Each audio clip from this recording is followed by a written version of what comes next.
Thank you. I pledge allegiance to the flag of the United States of America, and to the republic for which it stands, one nation, under God, indivisible, with liberty and justice for all. To call this meeting of the Monongalia County Commission to order, please let the record reflect that all three commissioners are present. First item on the agenda is consent and approval with our County Administrator, Renetta McClure. Welcome back, Renetta. Hi, good morning. Good morning. We have found 4 exonerations for $582.31, minutes for December 8th, 2021. Vouchers, General County Fund, $312,312.05. 911, $921.30. Camp Muffley, $2,501.39. Mason-Dixon Park, $20,053.66. Transportation levy, $46,467.71. Recreation levy, $10,900. Library levy, $11,404.88. Assessor's valuation, $70.34. Purchasing card vouchers, General County, $40,148.74. 911, $8,082.33. Camp Muffley, $549.21. Mason-Dixon Park, $255.35. Assessor's valuation, $350. For a voucher total of $454,016.96. We have position vacancies for board and authorities listed on our website and fiduciary orders for December 15th, 2021. Motion to approve the consent agenda as presented. So moved. Second. All those in favor say aye. Aye. Okay. Any other separate fiduciary items? Yes, sir. All right. Introduction to new employees, personnel changes. Sheriff Palmer? Good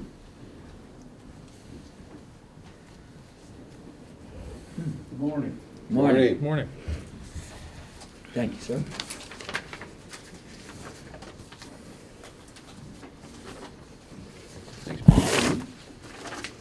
Ms. Renee. Thank you.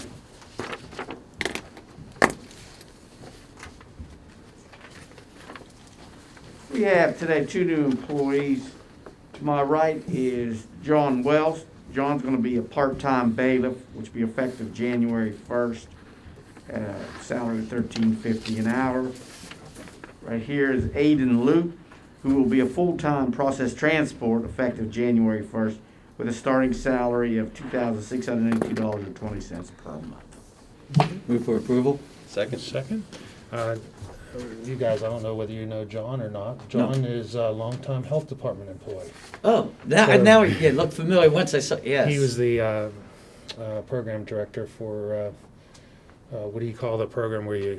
Environmental health, sir. Yeah, That's environmental right. health, yep. So, hey, welcome back. Yes. His wife made him come back to work. He's been off for long enough. Retirement wasn't suiting him, so he's coming back to work. So, anyhow, Okay. regardless, but we're lucky to have both of you. We have a first and a second. All those in favor say aye. Aye. Welcome to the county. Thank you. Any other personnel changes? Not that I know of. Okay. Comments from the public. We'll now open the comments from the public portion of the meeting. Anybody wishing to address the commission, come forward, say your name and address, and be heard. My name is Barbara Watkins. I'm the Executive Director of Main Street, Morgantown, 201 High Street, Morning, Morgantown. Barbara. And actually, I'm here to thank the County Commission for allowing us to have the tree on the courthouse square. I hope everybody has gotten, I mean, you have to have seen it because you walked past it, but I hope everybody has gotten to see it. I know you did. And when it's lit up, it's beautiful. I also like to thank all the county employees that helped set it up and decorated it. It's a beautiful tree. It was all the community effort. I mean, if you were down for the parade and the lighting, it was a wonderful event. So I can't tell you enough how thankful Main Street Morgantown is and the community from all the responses I've received for having that tree set up on the courthouse square. I really appreciate it, and thank you very much for that and everything that you do for the community of Main Street Morgantown throughout the year. Thank you. Thank you very much, Barbara. Thank you. You're welcome. Beautiful. Thank you. Anyone else? Okay. Closed comments from the public. Next item on the agenda is Colleen Kuhn, grants. Good morning. Good morning. Okay, the first thing I have is the subrecipient agreement for the Community Development Block Grant for MAYSP that you need to sign. They've been awarded $18,720. And then I have requests for reimbursement. The first one is the SEEP grant in the amount of $1,830.64. The next one is for the Governor's Highway Safety Program, impaired driving, in the amount of $3,361.13.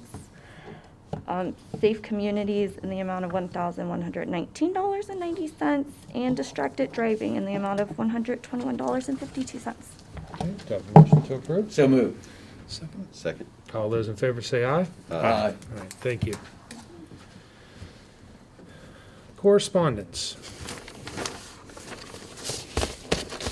The first item is an administrative order from the West Virginia Supreme Court of Appeals regarding judicial holiday declared for the afternoons of December 23rd and December 30th.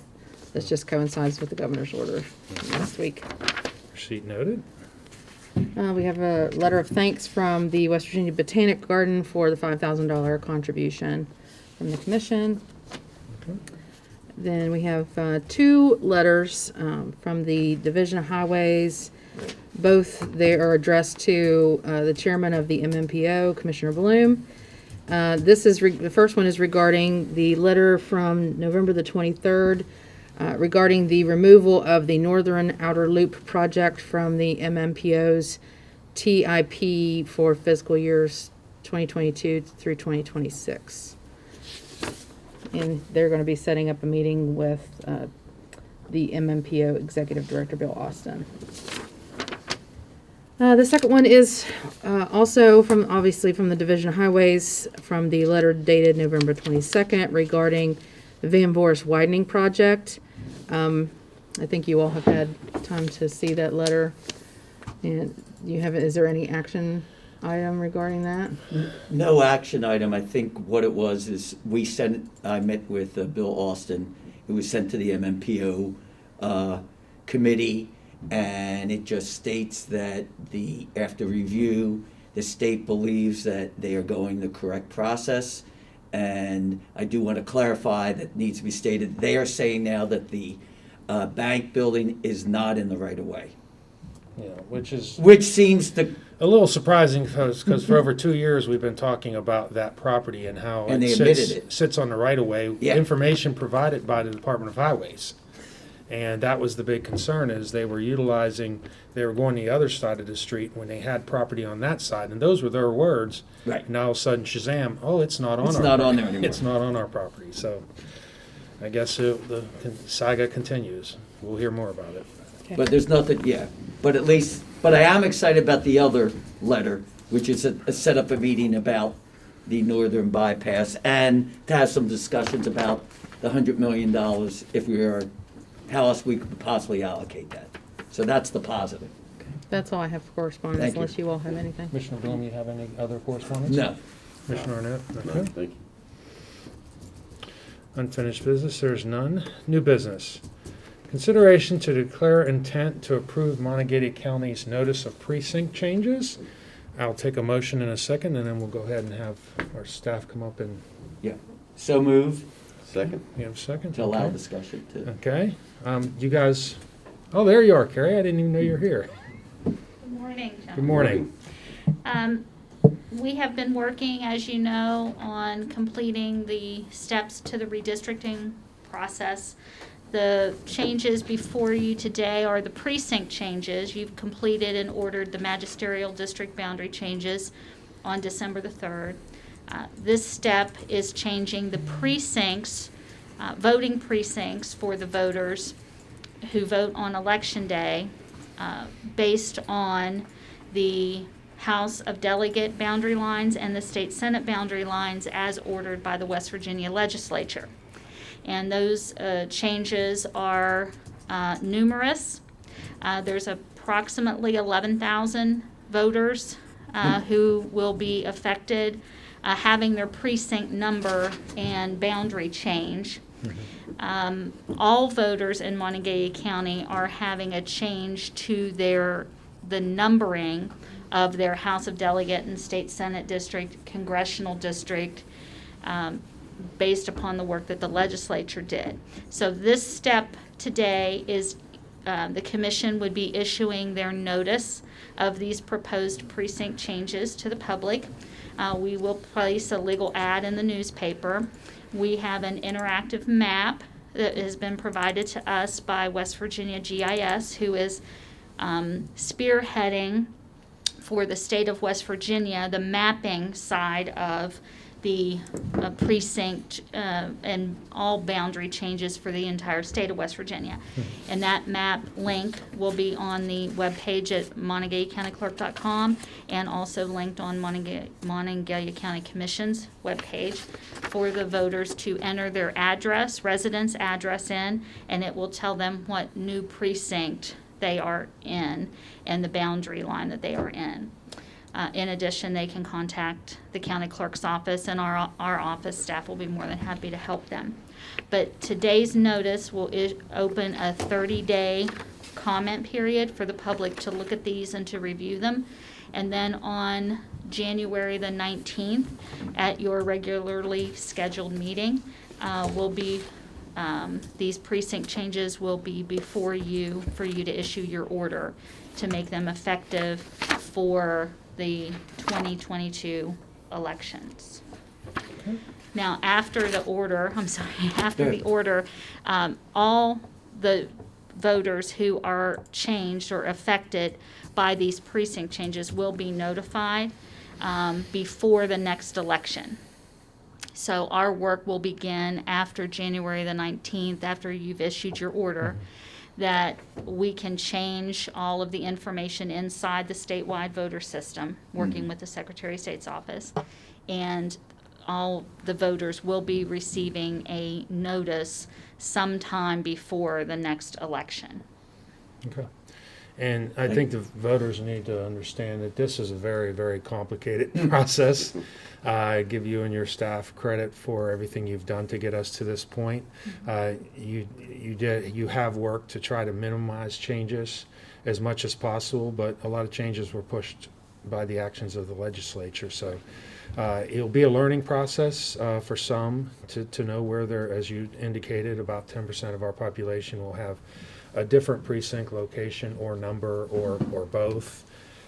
So it'll be a learning process, but we'll do our best to educate when it comes to the primary and the general elections to let people know, to put tools out there to allow people to know where to go to vote. And then the simplest thing is early voting. Those locations are known. So that might also be another opportunity to alleviate confusion by, rather than be confused about individual precinct and wait till the last minute, people can vote early voting. So I'm sure your office will do your best to make sure that you, as you always do, to educate people when that time comes. So. Thank you. Yes, we certainly will. Early voting is one thing that the voters can count on not changing, because early voting allows the voter to appear at an early voting site and vote their correct precinct regardless of location. So we will be putting out more information about early voting, but I want the voters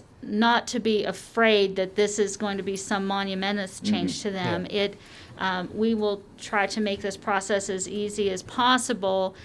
We're just trying to bring awareness that when you go to vote for on your ballot for House of Delegates and State Senate, it's going to look different than it has in the past. And we just want to make sure that the voters are aware of that before the election comes up. And in addition, on the 19th of January, based on the changes that you are proposing to make to the precincts, will be before the commission in order to reassign the executive committee, political party executive committee districts based upon those precinct changes. So on the 19th, there will be 2 orders before you. If I could ask one question to help us out, what is the best way if someone wants to call, rather than they call us? Who should they call, the number, and who should they ask for? Because we can refer, because that's probably what's going to happen as soon as this article comes out. Yeah, they're going to call the Monongalia County Clerk's office at 304-291-7230. And if our Constituent Services Department cannot answer their question, then our Elections and Voter Registration Department will be able to answer their question. I want to give a special word of thanks to our department, Scott Isles and Cal Schamberger and Taylor Sebastian, have worked day in and day Yes. out for months since we've got the information from the state. And I want to thank Patty Booth from the Planning Commission, Mike Paul from the Planning Commission, and Frank LaFawn from West Virginia GIS. Right. We have put together and assembled a really great team of people who have been working on this daily and trying to do the best job that we can with as minimal changes as you pointed out that we can. And so And I think want to that- thank them because I want the public to realize that you didn't just do this overnight, and then when you met with us in a work session, the complexity of what you had to do because of all the changes in senatorial and the House and everything else. But I wanted to thank you all for doing it, and you probably, this is just, this might be the easiest part. Now answering the questions are going to be the more difficult, but again, want to thank everyone for that. Thank you. And in the notice, the legal notice that we're putting in the newspaper, our contact information Okay. is in there. The website address is in there, and so the public is encouraged to contact Yes. us if they have any questions. That's what we're here for. Thank you. Okay, thank you. Mhm. Sorry, do you have anything, Jeff? Just echo what you guys said. Okay. So we have a motion to declare intent to approve notice of precinct changes and a second. All those in favor say aye. Aye. Aye. Okay, motion passes.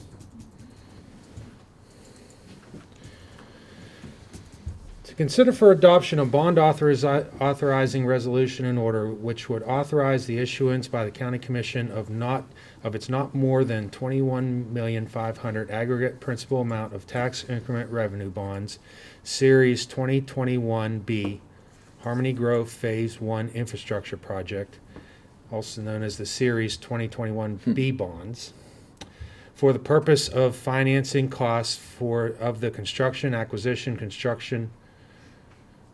financing costs of the design, acquisition, construction, and equipping of the project planned or any portion thereof for the County Commission of Monongalia County Development District Number 5, Harmony Grove. 2, funding a reserve fund for the Series 2021B bonds. 3, paying capitalized interest on the Series 2021B bonds. And 4, paying costs of issuance of the Series 21B bonds and related cost. Do I have a motion? Move for adoption. Okay. Second. And a second. Tom, do you or Glenn want to come up and provide a summary? In English. I'll try.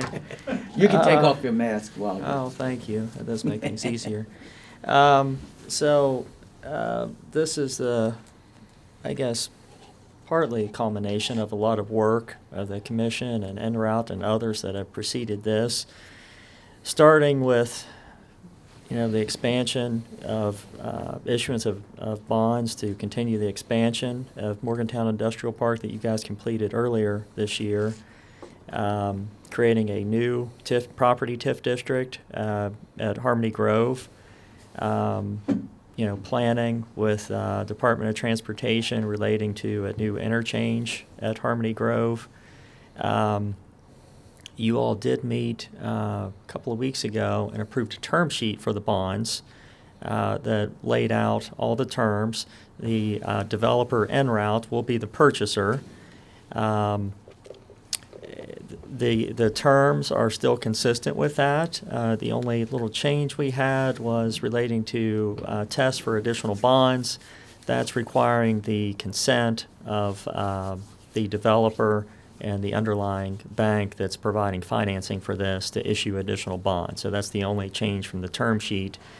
So the proceeds of these bonds will be used to build out the infrastructure and the pad sites, work that's ongoing that you see at Harmony Grove,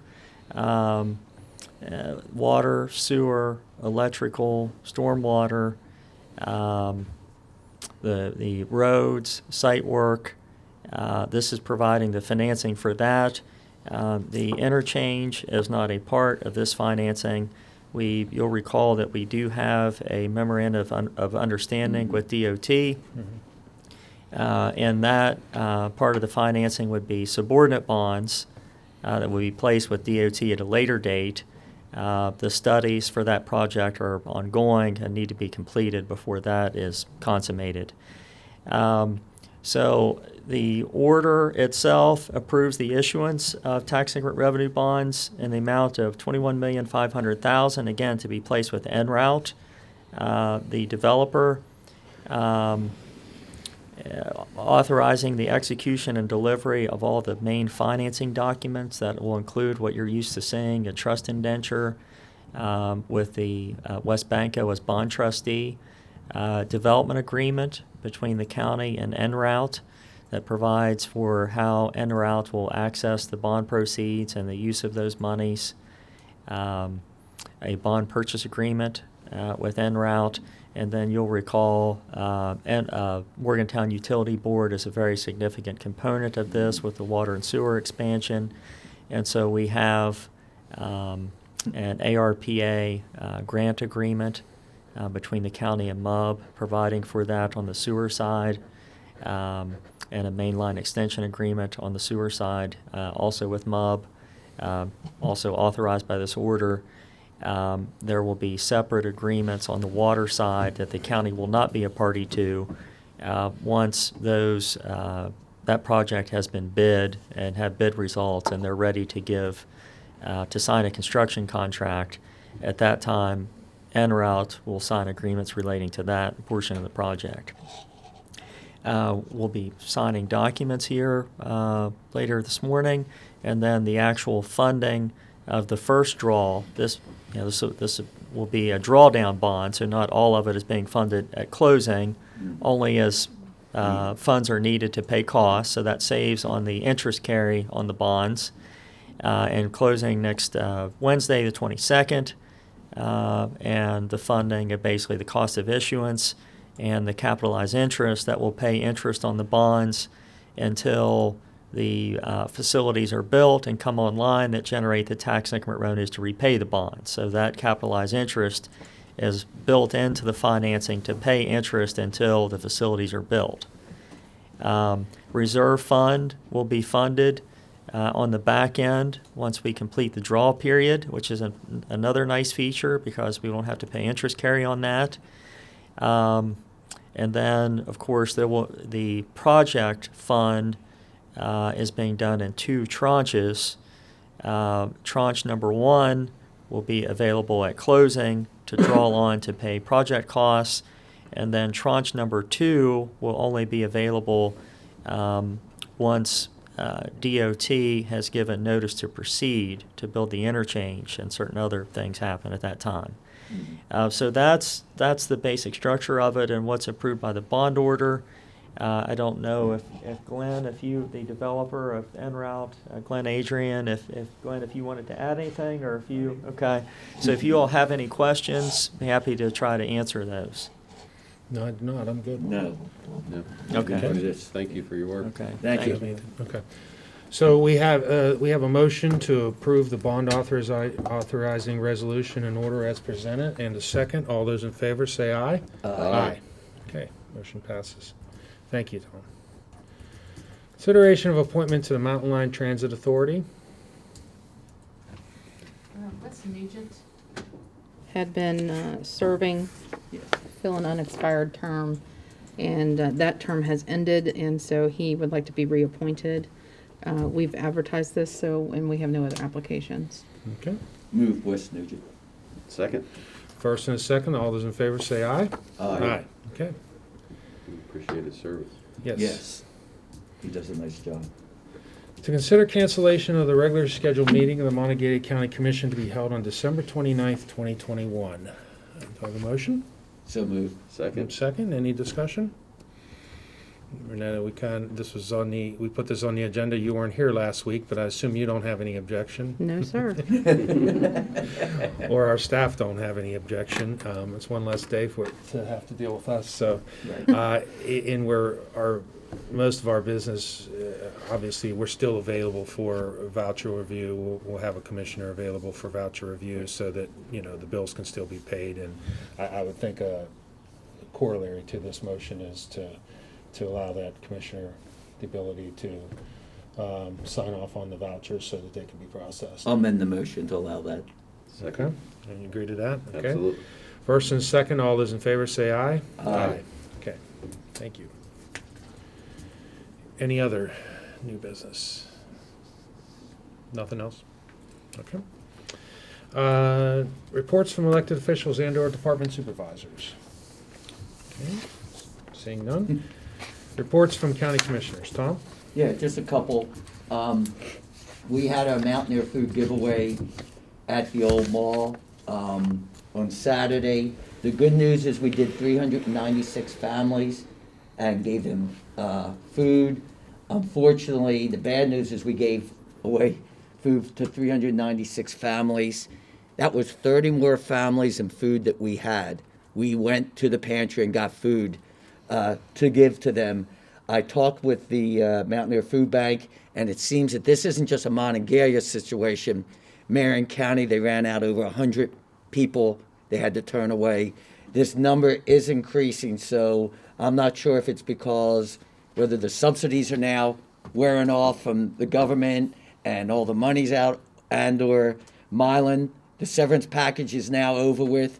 So there's been a number of things, but I do ask the people to consider that they understand what is going on, and please give to any charity that you feel comfortable with. I think that's very important.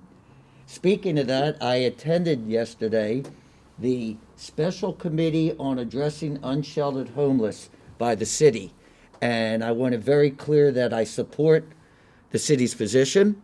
They are trying to come up with different avenues to deal with this situation, and I want it clear that I would appreciate the public give the, I call it the Ramada Inn Project, it's easier to say that, the chance to work. I think everyone's trying to shoot potholes into this problem that really took 2 years in the making. We got all the nonprofits working together, the city, the county, the state.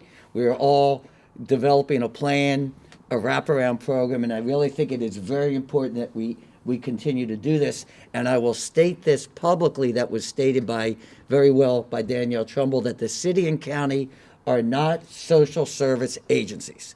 We do not run it. We do not run those programs. We give it to nonprofits and work with them. And there seems to be some confusion now that the city and the county are supposed to take care of all these problems, and we're trying our best. But I really think the Ramada Inn Project is moving forward. It's an amazing program, and I hope that we continue to support it. And to help you along in regards to, we say the Ramada Project, but they're Oh. certainly trying to I brand apologize. that. Simply H3, Hazel's House of Hope. Okay, H3. now, Hazel, and what was also mentioned was the Sobering Center. They have an interim director, and it's Carrie DeMasi, until they find a new person. So that's about to be up and running. You have Bartlett House, you have Salvation Army, you have Lauren Cole's program that's going in. There's like 2 other programs. So it's a number of different programs that are all to help our community and give it a chance. And that's what I'm asking. Thank you. Thank you, Tom. Just a couple of things, like to commend Tom Amon and Steptoe and Johnson and Glenn Adrian and En Route for all their work. I don't know that there's a more important project, economically speaking, that we're working on than Harmony Grove and the industrial park. What it's going to mean to the citizens of Monongalia County, the jobs, the financial impact is going to be difficult. It would take a long time to measure, but it's something that's sorely needed, especially in light of Mylan closing in this last year. And so just good work, and let's keep moving on it. Secondly, I'd like to tip my hat to my predecessor in this seat, Ed Hawkins, and Tom and Sean for their work on the Mont County Center. We had a pseudo grand opening, so to speak, earlier this week, and it's pretty amazing what's going on out there with the community kitchen and the healthy kids. It's going to be a great service for and a building to be used by the citizens of the county. And I was kind of blown away by what I saw over there. So good work on all that long before I got here. So that's all I have. Okay, since the last meeting, last Thursday, had MAP Executive Committee meeting, then the the Board of Health meeting, and then as Commissioner Arnett mentioned, we had our on our public presentation of the Mont County Community Food Innovation Center. And I wish more people were there to see, but I think the people there were kind of blown away. I thank Commissioner Leonhardt for participating. But I'm really, we're really starting to see the fruits of, the what we had envisioned a while back whenever we planned on putting the equipment in this kitchen. So I'm excited about seeing its future. After that, I actually missed my red team meeting that day because of that meeting, but it was more important than I had my development authority meeting. On Friday, we had staff reports, and in the evening, I was treated to go see the MHS winter concert for their band. So it was pretty cool. This week, I had my monthly breakfast meeting with Joe Statler and Ron Lytle on Monday, and in the afternoon, I had lunch with Albert Wright, CEO of University Hospitals. Yesterday, we had our Juma call, and then we had a broadband call. We had a request for information from somebody who was meeting with Senator Manchin. And they called me up out of the blue and said, hey, we need information about your project because everybody's talking about your broadband project, and we want to make sure that we point out some of the things that you guys are working on. So within 15 minutes, I was able to have the whole broadband team on a call, come up with a quick one-pager to send on to the senator, or send off to the people that were meeting with him. And I want to thank everybody who participated in that call. And then after that, we had a discussion with Mont EMS. The commissioners had a discussion with Mont EMS to talk about general county operations. Today's a regular day, but at the end of the day, we have our Morgantown Area Partnership Board meeting, and then in the evening, I'm going to attend the Barn Committee meeting. That's a subcommittee of the Fair Board. So I'm going to attend that meeting just to talk about our building and the use of our building for the fair. Tomorrow we have a Milan Park Foundation Board meeting, and then Friday we have work sessions, and we have a holiday luncheon with our employees. So looking forward to that. I can't say much more than my fellow commissioners have already said. Thank you, Tom and Glenn, for all of your hard work. I noticed the paper had an article about the MUB component and the ARPA component of it, and there's a lot of moving parts. It's a very confusing process, but we're working through all those details. And Tom, you've pivoted every time we've pushed you in a different direction and provided us crystal clear direction all the way through. So I really appreciate your efforts. And I see Herman here from MVB Bank. Herman, thank you for your participation in this project. You're behind the scenes. Your bank's behind the scenes. A big component of this project. So thanks to everybody, because it is, as you said, this is probably the biggest economic project in Monongalia County for some time, and it's very well needed. So we're looking forward to it. And also, thank you, Carrie. Is she still there? Yes. I can't see. I got this pillar in front of me. Thank you, Carrie, and your staff for all your hard work through these precinct changes. I know working through the magisterial district changes and then right on to the precinct changes, it's not an easy process, and I do appreciate all the work you guys have done for the citizens of this county. So thank you very much. Having said that, I remind people of their 3 W's as we get together for a holiday. Wash your hands, watch your distance, and wear a mask where possible if you're not sure about your surroundings. So having that, I'll entertain a motion to adjourn. Move to adjourn. Second? Second, all those in favor say aye. Aye. Okay, we're adjourned.